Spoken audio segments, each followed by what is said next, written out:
আসসালামু আলাইকুম বিসমিল্লাহির রহমানির রহিম সবাইকে স্বাগতম আমার চ্যানেলে শুভ সকাল। এখন ঘড়িতে প্রায় 7:30 মতন বাজে। তারপরে গেটটা খুলি দেখি বৃষ্টির পানি। গতকালকে রাত্রে তো প্রচণ্ড বৃষ্টি হয়েছে, ঝাঁকে ঝাঁকে কয়েকবারই বৃষ্টি হয়েছে। দেখো বাহির বাহির মোটামুটি পানি জমে গেছে। চলে আসলাম রান্নাঘরে। গতকালকে সাইদুলের বাবা এই শিং মাছ এনেছে। সাইদুলের বাবার এক পরিচিত ভাই দিয়েছে, সে ধরেছে শিং মাছ আর কই মাছ। তারপরে সাইদুল বাবাকে দিয়েছে, সে কিনে রেখেছে অবশ্য। তারপরে রান্নাঘরে চলে আসলাম, ফ্রিজে আটা সানানো ছিল সেটা বের করেছি।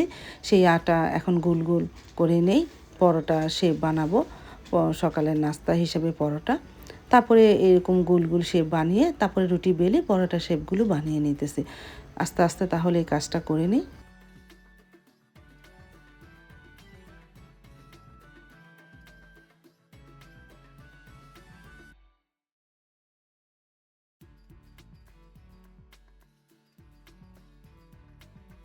এই যে রুটি বেলা শুরু করে দিলাম, পরোটা শেপ বানাবো। কিভাবে বানাচ্ছি তোমাদের সাথে শেয়ার করি।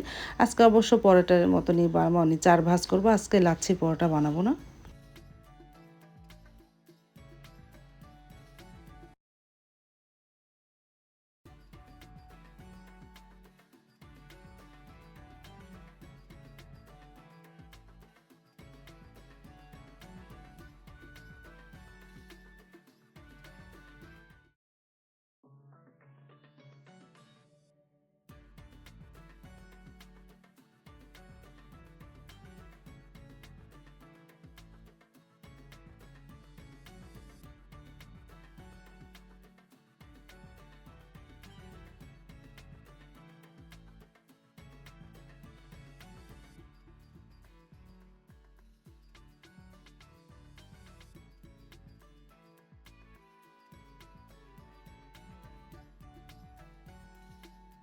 পরোটার শেপ বানিয়ে রেখে তারপরে ঘর ঝাড়ু দিয়ে চলে আসলাম আবারও রান্নাঘরে।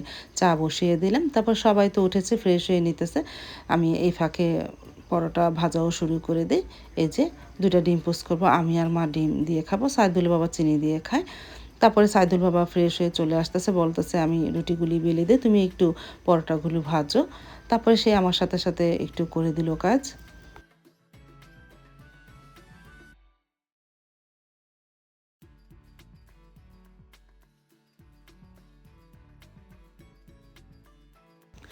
এই যে এক চুলায় ডিম ভাজা হচ্ছে, ডিম ভাজা না পোস্ট করা হচ্ছে, আর ওই চুলায় পরোটাগুলো ভেজে নেব না।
এই যে সাইদুল বাবা তো আস্তে আস্তে পরোটাগুলো ভাজতেছে আর আমি বেলে দিতেছি।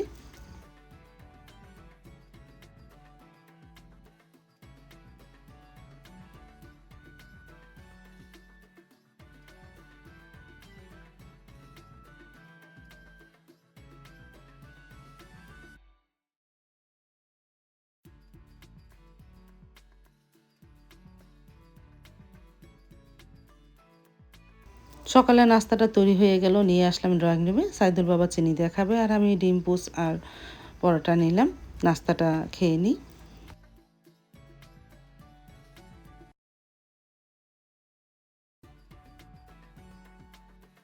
সকালে তো নাস্তা খাওয়া হয়ে যাওয়ার পর সব কিছু ধোয়াপাকলি করলাম। তারপরে এই শিং মাছ নিয়ে আসলাম। শিং মাছে তো অনেকটাই ভিজলাম, মানে তাজা শিং মাছ ছিল। আমি গতকালকে আনার পরেই ফ্রিজে রেখে দিয়েছি, আমি তাজা শিং মাছ কাটতে পারি না।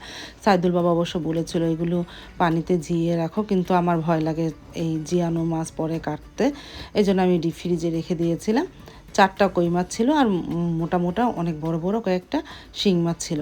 আর বিড়াল ছানাটা দেখো আমাকে কিভাবে বিরক্ত করতেছে। তারপরে এই শিং মাছগুলো ভালো মতন কলপারে নিয়ে বিজলাটা ছড়িয়ে ফেলেছি। তারপরে এই যে এখন কাটবো, একটা একটা করে কেটে নিই।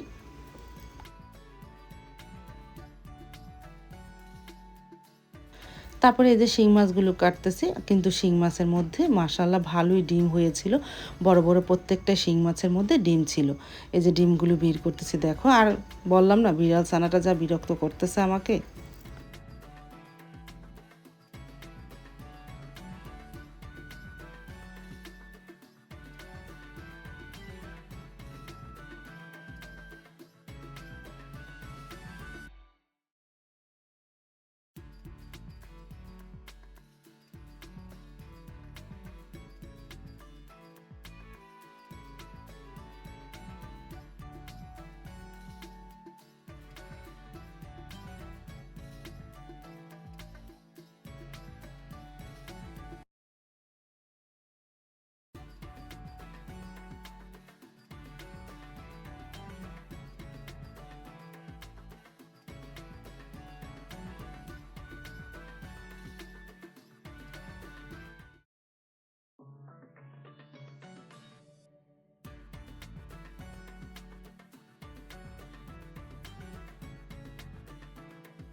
মাছ কাটতেছি আর ওর মধ্যে দিয়ে গেল দুধওয়ালা ভাই দুধ, সেটাকে জাল দিয়ে নিতেছি। আর এই ফাঁকে মাছটা ভালোভাবে ধুয়ে নিয়েছি।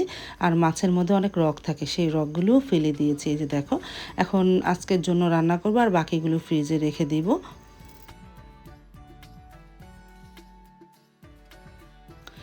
তারপরে এই যে দুধটা তো সাইদুল বাবা বলতেছে পায়েস রান্না করে ফেলো। প্রায় 3 কেজি দুধ, 3 কেজি দুধের পায়েস রান্না করব। আমি দুধটা বলক আসার পরে পোলাও চাল দিয়ে দিয়েছিলাম, সাথে দারুচিনি, তারপরে তেজপাতা, এলাচ অবশ্য দিইনি। আস্তে আস্তে পায়েসটাও রান্না করে ফেললাম।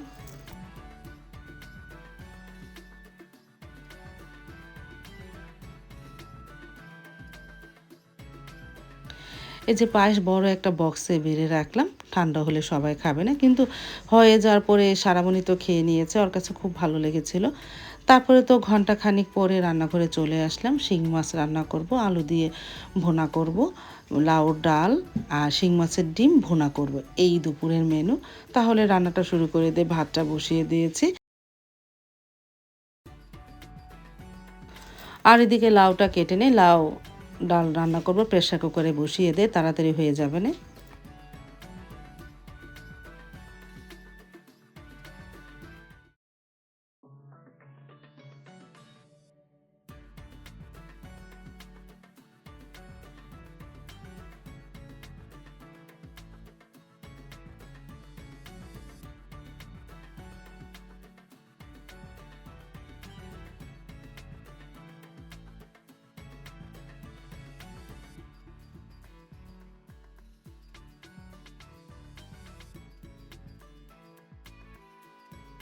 লাউটা কেটে ধোয়াও হয়ে গেছে। এখন এর মধ্যে পেঁয়াজ, কাঁচামরিচ, আদা, রসুন, তারপরে হলুদ গুঁড়া, মরিচ গুঁড়া, ধনিয়া গুঁড়া, তারপরে দিব মসুরির ডাল। সব একসাথে দেওয়া হয়ে গেলে পরিমাণ মতো একটু পানি দিয়ে চুলায় বসিয়ে দিব। প্রায় 2-3টা সিস হলে জালটা নিভিয়ে দেবো, অন্তত 3টা সিস হলে জালটা নিভাবো।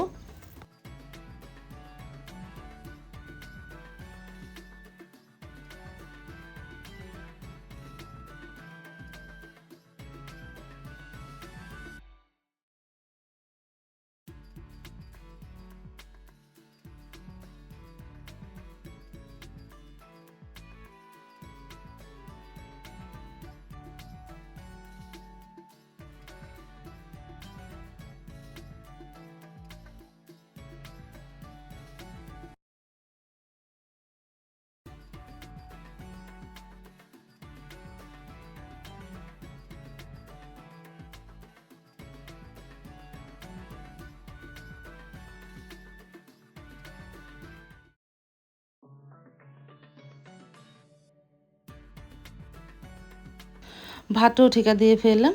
তারপরে ডালটা ৩ টা সিজ হওয়ার পর নামিয়ে রাখলাম। তারপরে ২ চুলায় ২ কড়াই বসিয়ে দিলাম। একটার মধ্যে মাছ রান্না করব, আরেকটার মধ্যে ডিম রান্না করব। মাছের পেঁয়াজটা ভাজা হয়ে গেছে ওইটা কড়াইতে, ওইটার মধ্যে আদা রসুন দিয়ে দিলাম। তারপরে হলুদ গুঁড়া, মরিচ গুঁড়া, ধনিয়া গুঁড়া দিয়ে মশলাটাকে একটু কষানো হোক। আর এই চুলায় ডিম রান্না করব, পেঁয়াজটা আরেকটু মজুক।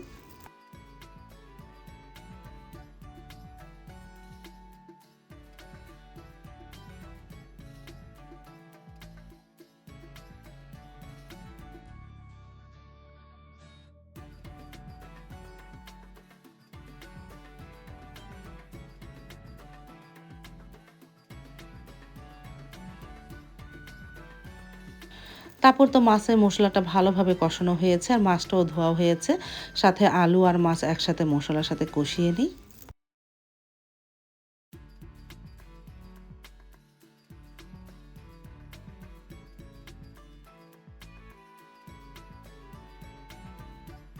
আর এদিকে ডালটাও হয়ে গেছে। বললাম না ৩ টা সিসুপে নামিয়ে রেখেছি। আর এখানে মা ডিমের পেঁয়াজটাও ভাজা হয়ে গেছে। এখন এর মধ্যে মশলা দিয়ে দিই। আদা, রসুন, হলুদ গুঁড়া, মরিচ গুঁড়া, ধনিয়ার গুঁড়া দিব। তারপর মশলাটাকে ভালোভাবে কষানো হোক।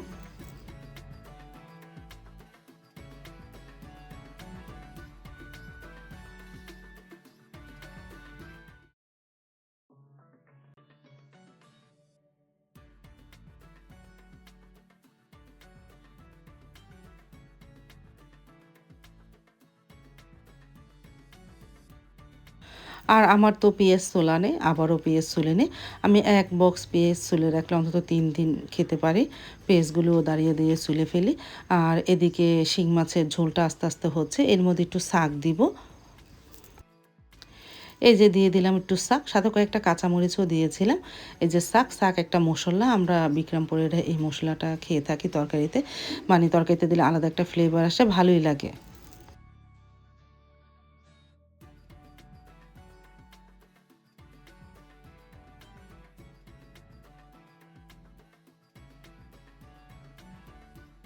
আর এদিকে ডিমের মশলাও কষানো হয়ে গেছে। ডিমটা ধুয়ে দিয়ে দিলাম।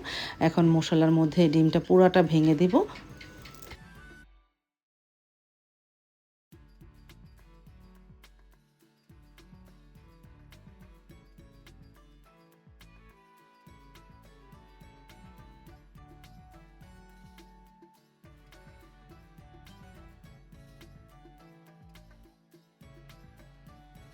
অনেকক্ষণ কষিয়ে তারপরে পানি দিয়েছিলাম। পানি দেওয়ার পর আস্তে, আস্তে ডিমটাও ভুনা করে ফেলতেছি। সাথে কয়েকটা কাঁচামরিচও দিয়ে দিলাম।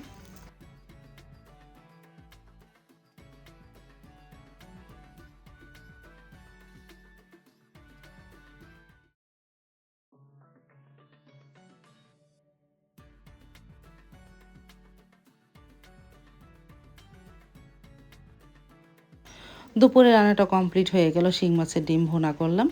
তারপরে আলু দিয়ে শিং মাছের ঝোল, লাউ ডাল আর ভাত। এই দুপুরের মেনু।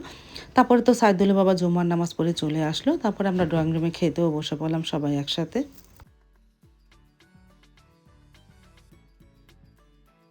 প্রথমে ডিমের তরকারিটা নিলাম। আলহামদুলিল্লাহ বিসমিল্লাহ বলে শুরু করেছিলাম। অনেক মজা লেগেছে ডিমটা।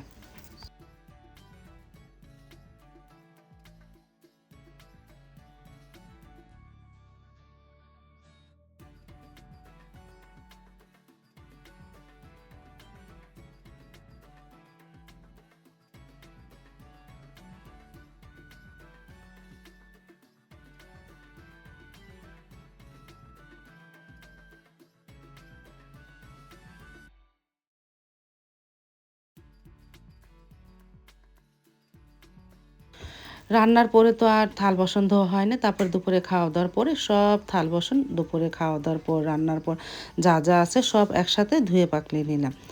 তারপর তো ধোয়া পাকলি করে অনেক রেস্ট নিলাম। বিকেল দিক দিয়ে আসরের নামাজে পড়ে রান্নাঘরে চলে আসলাম। আটা সানিয়ে নিয়েছে। এদিকে নুডলসটাও রান্না করলাম আলু দিয়ে, ডিম দিয়ে। একটু মানে সন্ধ্যার একটা ভাজা পোড়া। তারপরে সেটাকে মানে আটাগুলো ছোট, ছোট রুটির মতন বেলে তার মধ্যে ডিম মানে নুডলসের কিমা ঢুকিয়ে এই কলই পোঁটা মতন বানিয়ে নিলাম। সেটা আবার তেলে ভেজে নিব। সাবা বলতেছে, "আম্মু আমাকে কলি পিঠার মতন এরকম করে বানিয়ে দাও।" তারপরে মেয়ের উৎসাহে তো বানানো হয়, ও একেক সময় একেকটা খাবার খেতে চায়। আবার সারামণিও মাঝে, মাঝে এটা রান্না করে দাও, ওটা রান্না করে দাও। স্বাভাবিক ছেলেমেয়েরা থাকলে তাদের উৎসাহে একটা জিনিস রান্না করা হয়।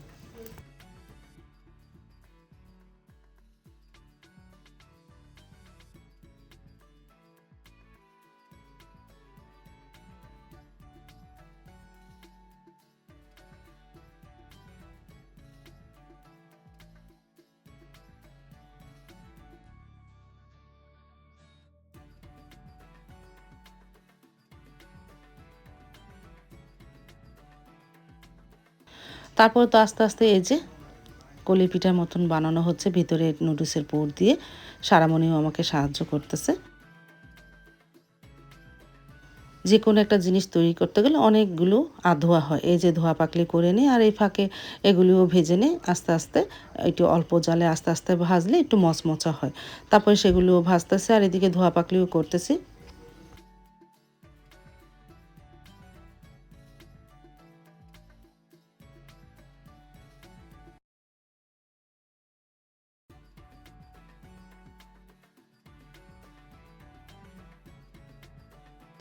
তারপরে এই যে বানিয়ে ফেললাম। গরম, গরম সবাই খেয়ে নিল।